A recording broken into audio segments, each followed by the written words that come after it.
ইন্দোনেশিয়ার পূর্ব জাভার সিদোয়ার্জ শহরে ঘটেছে এক হৃদয় বিদারক দুর্ঘটনা। গেল সোমবার আসরের নামাজ চলাকালীন সময়ে হঠাৎ ধসে পড়ে একটি মাদ্রাসার অংশ।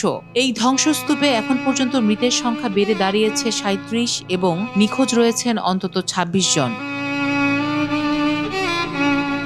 দুর্যোগ মোকাবেলা সংস্থা জানিয়েছে, থার্মাল ড্রোন ও আধুনিক যন্ত্রপাতি ব্যবহার করেও ধ্বংসস্তূপের ভেতরে আর কোনো জীবনের চিহ্ন ধরা পড়েনি। লেফটেন্যান্ট জেনারেল সুহারিয়ান্ত বলেন, বৈজ্ঞানিকভাবে কোনো সংকেত পাওয়া যায়নি। জাতীয় অনুসন্ধান ও উদ্ধার সংস্থার তথ্য বলছে, এখন পর্যন্ত ১৪১ জনকে উদ্ধার করা হয়েছে, যাদের মধ্যে ১০৪ জন জীবিত, ৩৭ জনের মরদেহ পাওয়া গেছে। নিখোঁজদের উদ্ধারে নতুন ধাপে ভরসা হচ্ছে ভারী যন্ত্রপাতিতে, তবে সময়ের সঙ্গে সঙ্গে তাদের জীবিত উদ্ধারের সম্ভাবনা ক্রমেই কমে যাচ্ছে। আপনার চিন্তা আমাদের জন্য গুরুত্বপূর্ণ, তাই মতামত মন্তব্যে শেয়ার করুন। আর যদি সংবাদটি ভালো লেগে থাকে তবে ফলো করুন, সাবস্ক্রাইব করুন আর আমাদের এই যাত্রায় সঙ্গেই থাকুন। ফারাহ দিবা, ভয়েস অফ বেঙ্গল।